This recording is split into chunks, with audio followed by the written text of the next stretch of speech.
I'm going to do a reading from the Tarot Mages, Arcanum VI. So this is the Mebes Tarot Mages. Sorry, that's come out backwards. And Arcanum VI is Lovers.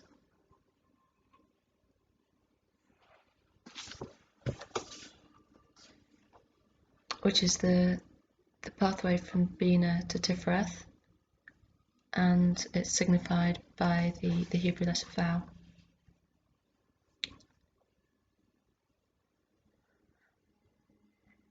The sign Vow of the sixth Arcanum is already known to you through the word Yod-He Vav-He.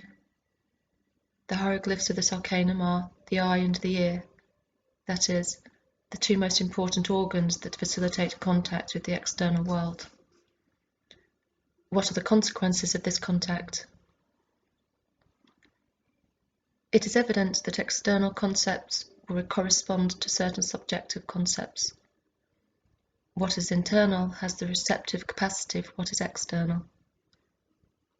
The macrocosm corresponds in each of us to the microcosm, our miniature universe. Here again, we have the law of analogies, the law of reflected images. The Pentacle of Arcanum VI is formed by two interlaced triangles, one being the image reflected from the other. The names given to this pentacle are Star of Solomon, Seal of Solomon, Right Face of the Great Pentacle of Solomon, Mystic Hexagram, and Sign of the Macrocosm. At the centre of the figure is the Stauros, symbolising the process of fertilisation. The vertical line of the Stauros, which is activity, fecundates the horizontal line, or passivity. This means that the rising triangle should be regarded as the original and the descendant as the reflection of the first. This pentacle, despite its simplicity, and perhaps because of its simplicity, contains almost the whole significance of Arcanum VI and allows so many different interpretations that the knowledge of only part of them already proves a solid degree of initiation. That's the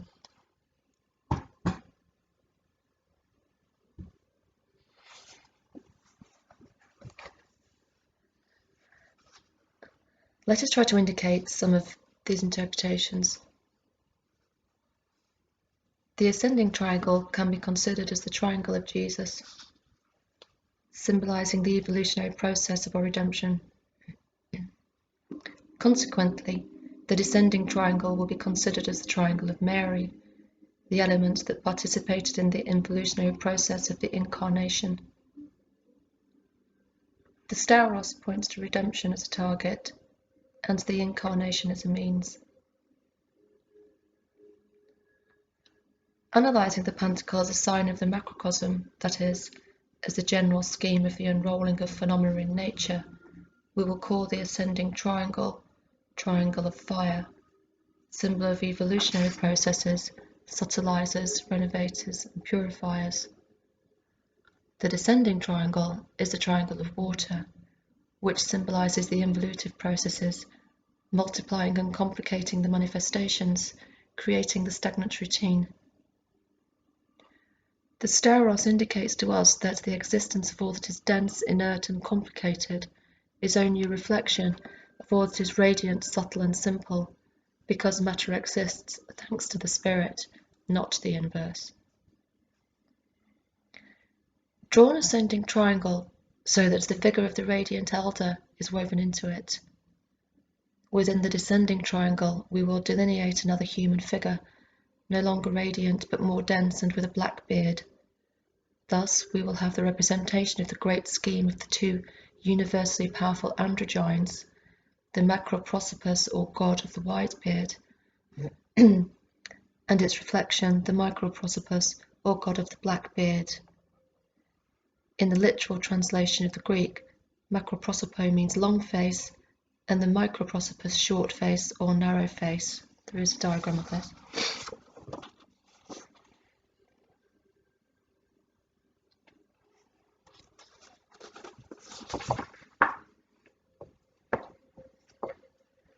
The Stauros shows us that the figure of Whitebeard fecundates that of Blackbeard, pouring into it the bliss of grace.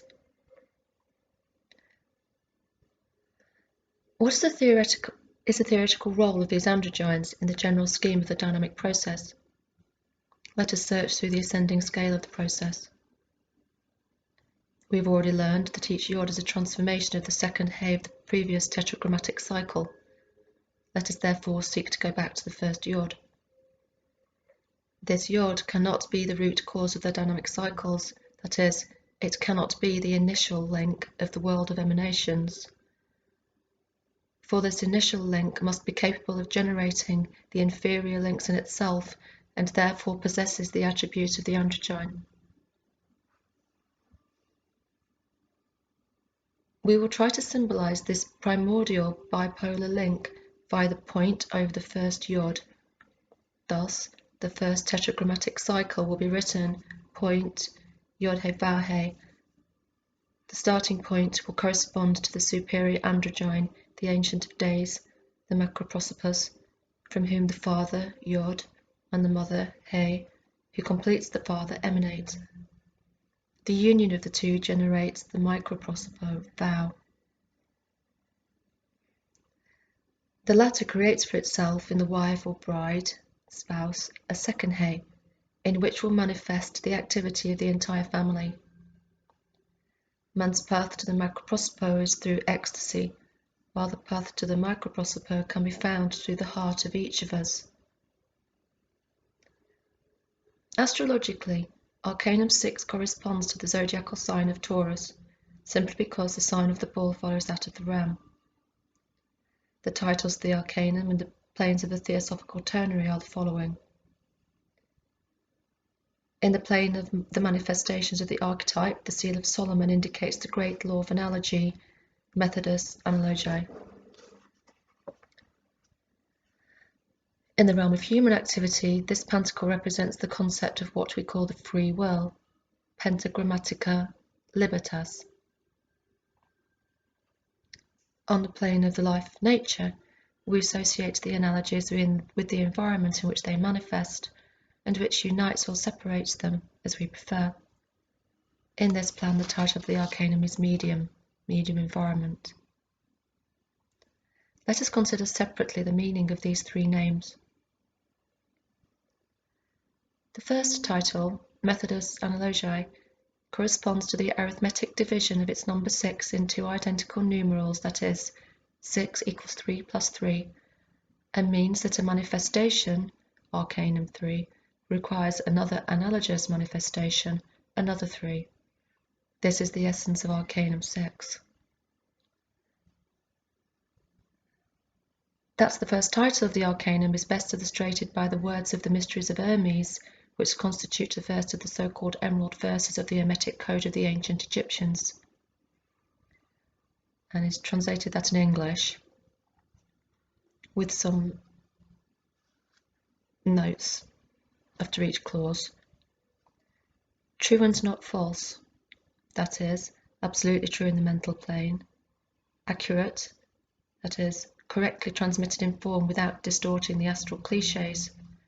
And absolutely true, that is, so convincing that it can be verified by the senses in the physical plane, St. Thomas's system.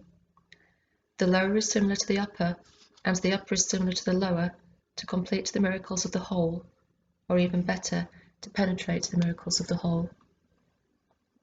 This text needs almost no comment. It begins with the proclamation of the laws of the three planes, and ends with the classical formula of the law of analogy. What cannot be extracted from it? By the organization of our body, we can judge the organization of the solar system by the Theosophical Ternary, the ternary of the parts of the trunk of our body, etc. We have already talked about the division of the body into three parts. The second title, Libertas, covers the following deconstructions: 6 equals 4 plus 2, and 6 equals 2 plus 4. The sixth Arcanum is the result of the summation of the second.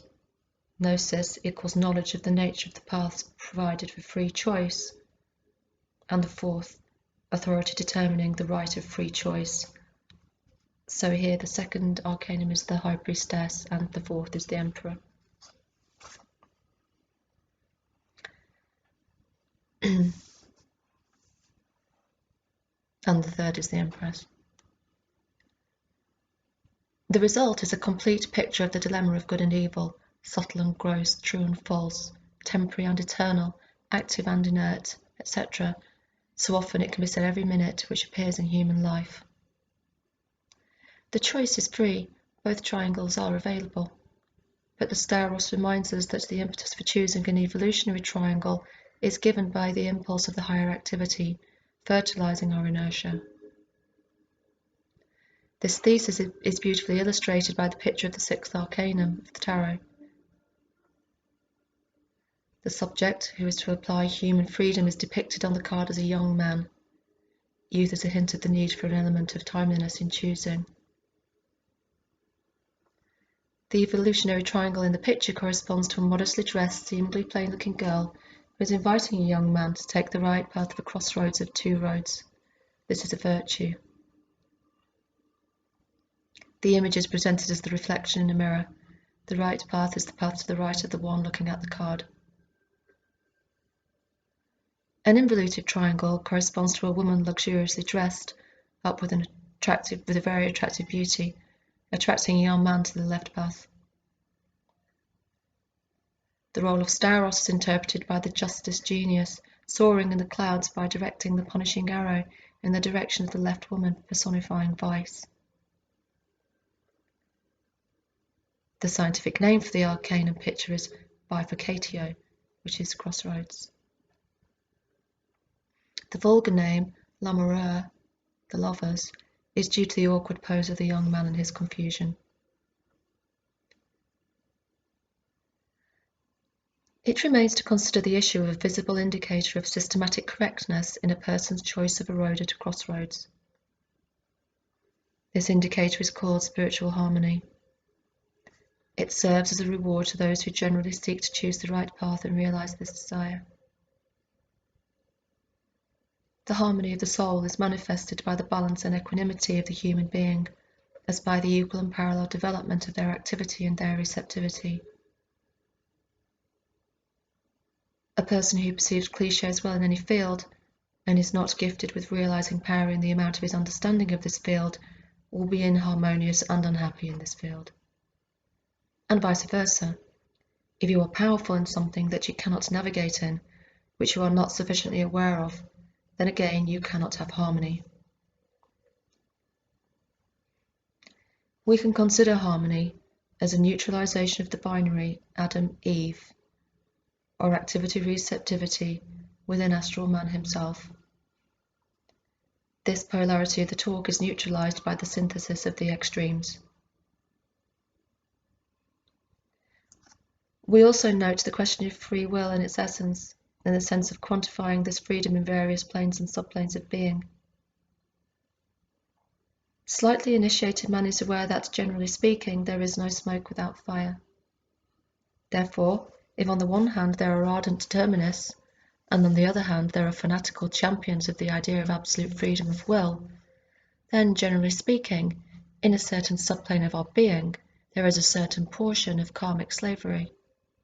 The laws of nature are the karma of the universe, and a certain portion of human freedom, the choice between evolutive and involutive. Let us imagine the entire surface of the descending triangle as the exclusive field of involutive paths that appear before us, and the surface of the ascending triangle, the field of evolutionary paths. We interweave the two triangles, forming the Seal of Solomon, and we fill the figure with horizontal and parallel lines, which symbolically correspond to the various subplanes of the existence of the human being.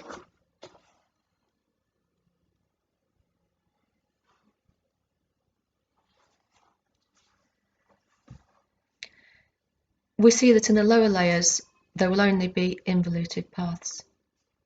And in the lower layers, it's only pointing down. At this stage, our body holds as a lathe to our instinctive manifestations. As we go through the lower subplanes, the possibility of choosing between the involutive paths becomes bigger. Attaining the AB level, we suddenly find the possibility to choose the evolutionary paths. The AB level is the bottom line, and that's the point where it's starting to go up. In the middle part of the pentacle, the possibilities for the two types of paths become equal. This part corresponds to the central ethical regions of the great binary of good and evil. The influence of the higher principles, represented by the sound of the styros, becomes decisive. From the CD level, which already corresponds to the mental plane, the possibilities change again, and suddenly we find ourselves in the dilemma of choosing only among evolutionary paths. Besides the line CD, the field of choice between evolutionary paths becomes increasingly limited, and finally, passing to the higher spiritual subplanes, already near the vertex, the possibility of choice disappears, for the current which leads us necessarily to the primordial principle excludes any alternative. To those who dedicate themselves to a deep meditation on this scheme, there can be unravelled the great mysteries of binary. Let us now consider the third title, Medium, which corresponds to the deconstructions 6 equals 5 plus 1 and 6 equals 1 plus 5. The deconstruction 5 plus 1 is life plus will. It corresponds to the influence of life, modulating the individual, which in the future will express his will.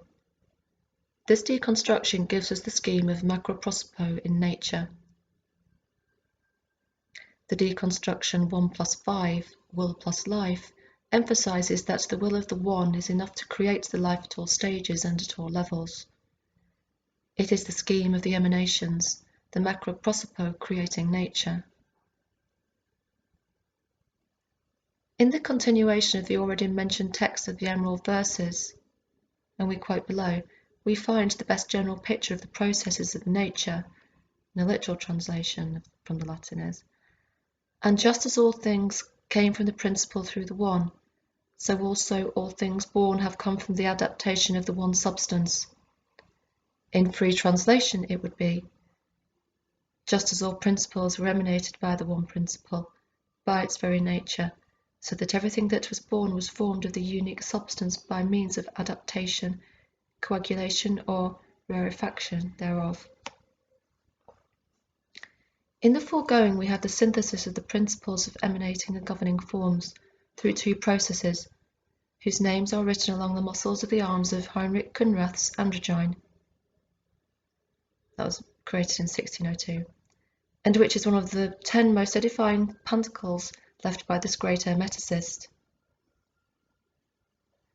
The pentacle in question symbolizes the astral substance with its resources and the fields where these possibilities can be applied. In the raised arm of the androgyne we see the word solve, dissolve, on the lower arm, and coagulate, solve on the upper arm, and on the lower arm coagulate. It is a catechism left by wisdom and his art of exercising mastery over the astral. Finishing our analysis of the Seal of Solomon, we will add that the colours normally used in the pentacle are blue for the background, gold and fire for the ascending triangle, silver water for the descending triangle, golden activity for the vertical bar of the stauros, and silvery passivity for the horizontal bar. In the latest pentacles, which symbolize something more, and in which the Seal of Solomon is included, we find certain divergences from this colour scheme which will be explained in due course.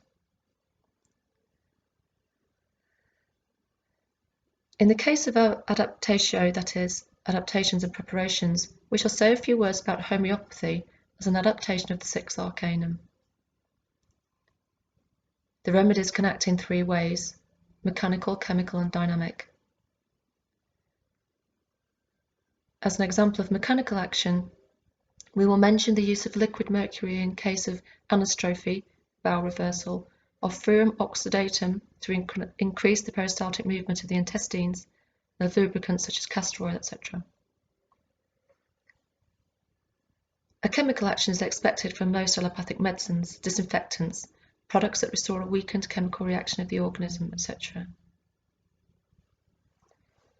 A dynamic action is expected of homeopathic products such as belladonna, aconite, arsenic, strychnine, so on, which are not disdained by general therapists either. The explanation of the dynamic action was given somewhat nebulously to the profane, but very clearly for the initiated by Paracelsus in his Hidden Philosophy. The deductions of Paracelsus are characterized by their a priori. They are based on the planetary and zodiacal schemes. Later, Dr. Hahnemann, called the father of homeopathy, researched the same subject, the Hahnemann's conclusions, which can be found in his works Organon, Fragmenta de Viribus, and Rein Arzneimittel. Homeopathic treatment is based on three concepts. Subjectively, the disease is perceived through the synthesis of its symptoms. A product which, under certain conditions, uses a particular organism to be symptomatic of disease may, under different conditions, help to eliminate the same symptoms in a sick body, which is a law of resemblance. The doses that eliminate the symptom of a diseased organism are much weaker than the doses which cause the same symptom in a healthy organism. That's the law of small doses. The first topic sparked strong opposition from medical authorities who accused homeopaths of eliminating symptoms instead of fighting the disease. After everything we've said on the physical plane and the illusory character of its manifestations, we find it unnecessary to explain to the concealment of this accusation. The second law formulated by Hahnemann, similia similibus curantur, the similar is cured by its similarity, clearly shows us that the dynamic action of the remedy on the organism is based on the establishment of a correspondence between the astral of the remedy and the astrosome of the patient. The action of the remedy, as the case may be, is different. This is not surprising if we take account that even on the mental plane, the same food, studied for example, acts differently according to doses used and according to the particular mental state of the person. Let us remember the well-known sentence, perhaps unilateral but not less certain. A little science drives us away from God. A deep science brings us back to him.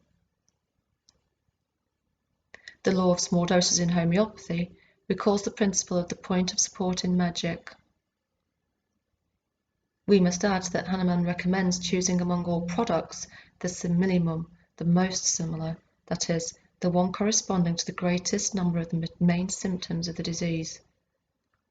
We must also consider the fact that the general symptomatic picture of the disease is always only approximate. From the hidden point of view, it is remarkable that homeopaths attach such great importance to the prolonged process of stirring the solutions and crushing the powders in order to prepare the dynamizations of the medicines. This proves that they consider the energy state, electric, caloric, etc., of the product as a sound that must be introduced in the basic scale of the homeopathic product to create harmony.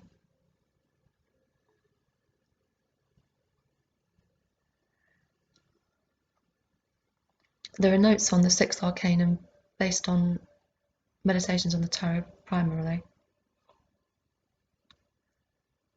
We learn in meditations on the tarot that whilst the fourth arcanum is associated with the vow of obedience and the fifth with poverty, the sixth arcanum is concerned with the practice of the vow of chastity and is at the same time the summary of the two preceding arcana, chastity being the fruit of obedience and poverty.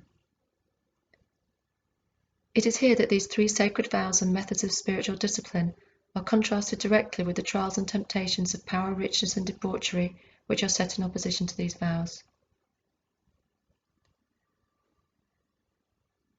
Chastity is only possible when one loves with the totality of one's being, a love which is strong as death, and whose flashes are flashes of fire, the flame of the eternal. This living unity is threefold, incorporating spirit, soul, and body as one. From two individuals united in spirit, soul, and body is derived the six-pointed seal of Solomon, the number and symbol of the Arcanum, the lovers. Herein are Father, Son, and Holy Spirit, united with Mother, Daughter, and Holy Soul, as fire and water combine in the alchemical mystery of fiery water in a sublime union of opposites. This six-pointed bliss is the formula of Adam and Eve, in whom lives on the eternal memory of paradise. If human souls come into the world with the imprint of this memory, and also with the impression of knowing that the meeting with the other will not take place for them in this life here below, they will then live this life as if widowed, insofar as they remember, and as if engaged, insofar as they hope. Yes, dear unknown friend, life is profound, and its profundity is like an abyss of fathomless depth.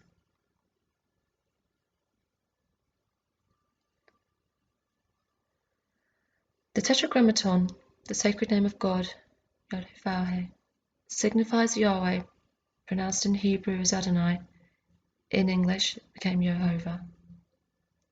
The root of Yod-Heh-Vav-Heh is He-Vav-Heh, which means being, life, or woman, once interchangeable concepts.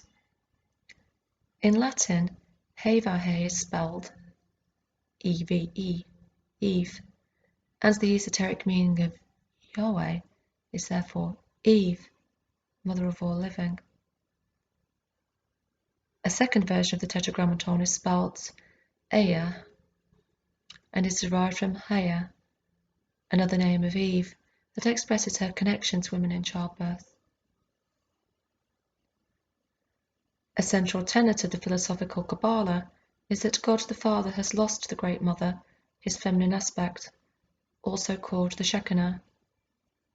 For universal peace and harmony, the Holy Mother, the Shekinah, must be restored to God the Father.